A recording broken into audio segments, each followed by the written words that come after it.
Introduce myself. What's up? It's JD. And we got my buddy Brian here. Met him through Instagram, but met him 2 years ago in Chicago at FabTech. And how'd you get into welding? You started as a truck driver, which was actually right down the street from me. You were hanging out down here and we didn't even know about it. Yeah, that's true. You went from driving truck to welding. How'd you do that?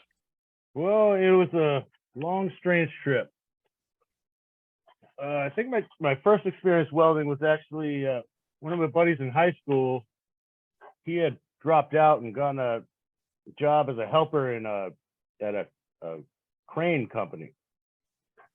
Mm-hmm. So they had this big shop, always repairing all the stuff. And he brought me over one weekend. We were dicking around, and he's like, "Hey, man, check this out." He hands me a stinger and a rod, throws a piece of metal on the floor. He's like, "Have at it." And that was my first taste. And I've always been like going towards it since, but it never seemed attainable, or it still seemed like magic. You know what I mean? Like you have to go to some special school and learn all this special stuff. And yeah, with welding, it's dark and it's bright. Like you can't see what's actually going on. Yeah. So I mean, it's magic. Yeah, I feel you on that. So they had these.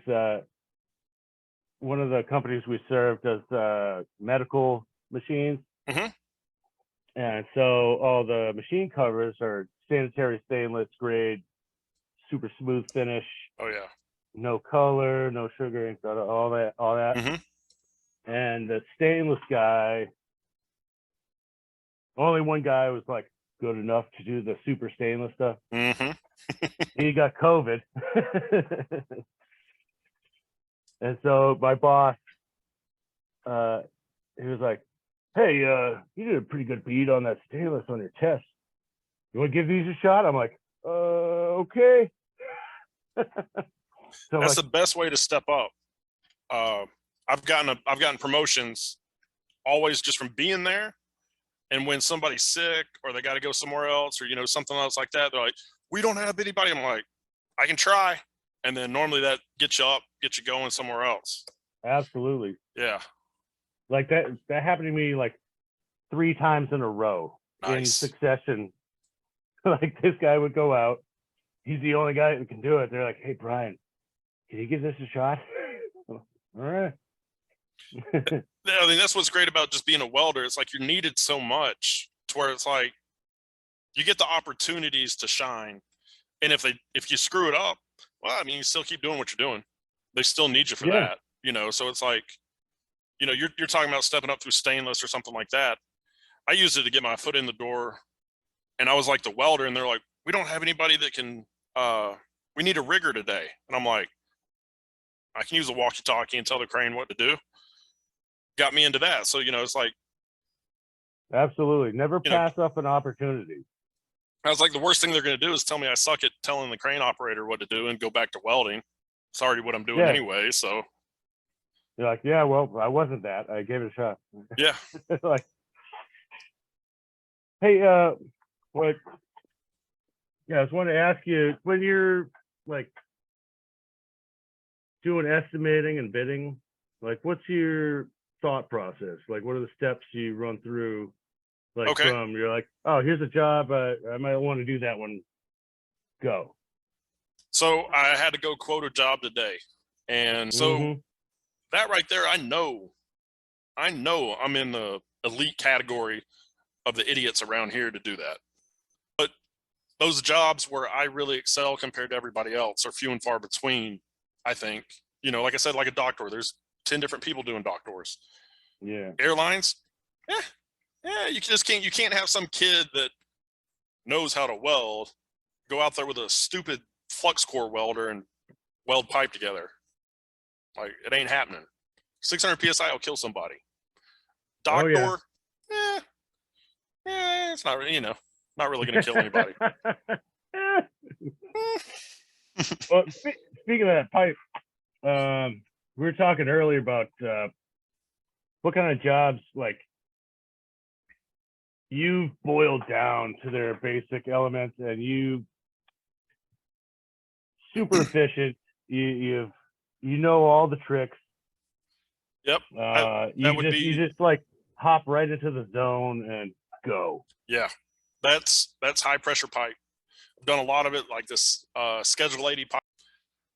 I've yet to do yeah, I've yet to do any self-shielded flux core outside. I know the big stuff, like I watch Nick Bazzatis use it all the time. I just haven't bought or used it. I mean, I got everything I need for a dual shield. You do it a lot though, right, Chris? What wire do you use? Like, is it like 232 or 236 or something like that? 232. The biggest you can get?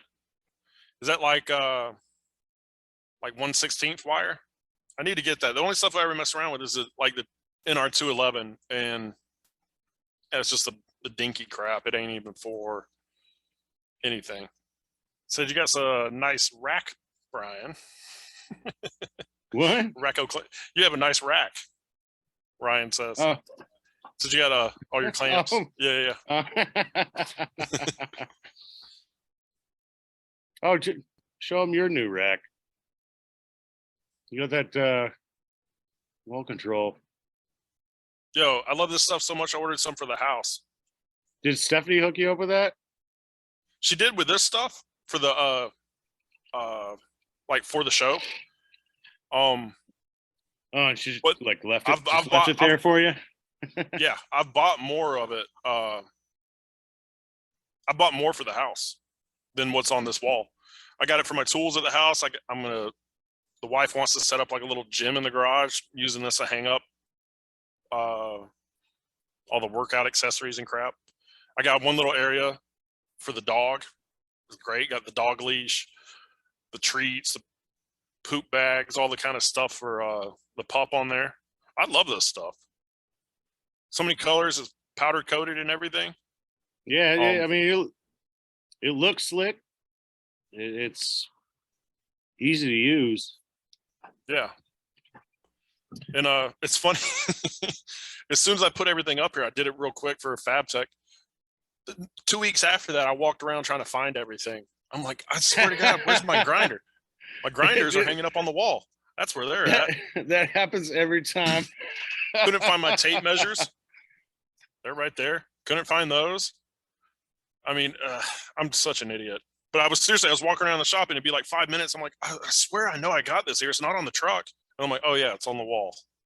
Just not all around. Yep. I mean, based on that, I imagine whoever invented Pulse is rolling over in their grave. They're like, no, I invented Pulse. No! Do what Dual Shield does. Quit trying to do Dual Shield Plus.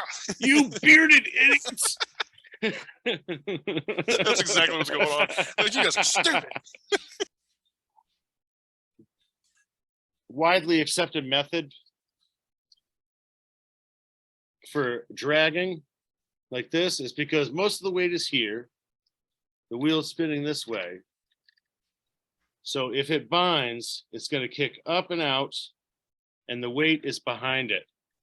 So it's going to go away from you. But when you're quality grinder, when this thing binds, it has these two washers that are inside. That's like the clutch in this thing. So when this thing binds, all it does is just go, eh. It doesn't jump at me or anything. Now, that's one thing. When people see me doing it wrong, I'm holding it up here. Like I said, I start away. Mm-hmm. I can see, right? I can see my line, like I'm trying to cut my finger, right? And so I can see that, and that I'm looking down on it this way. So I'm seeing right where I go. Yeah. If you introduce the grinder to the material on this side, it kicks. Right here, it pulls down into the material. So I literally can set it on there, and it's wanting to pull and cut towards me, but it's pulling down into the material. If you got the line, and like I said, if you start here and cut away from yourself, holding it wrong, it kicks back. Yeah. Because that's the way it's spinning. If you introduce it here, it kicks. If you introduce it here, it pulls. push, pull. The push, pull. Yeah, whatever. So right here, that's why I do it that way. And not, you'll see people, oh, I tried doing it like you, but it kept kicking on me. It's because you're trying to push it into the material like that. I start the away. wrong way. Yeah.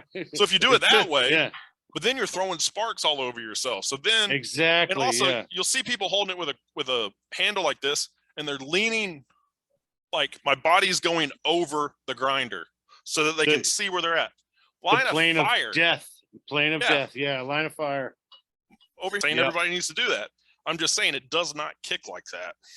But I mean, it comes with experience. Yeah. We're just doing it wrong so long that you become right. All right. We'll just wrap it up there right at 2 hours. Thanks a lot, everybody. Did you hit record? Shit.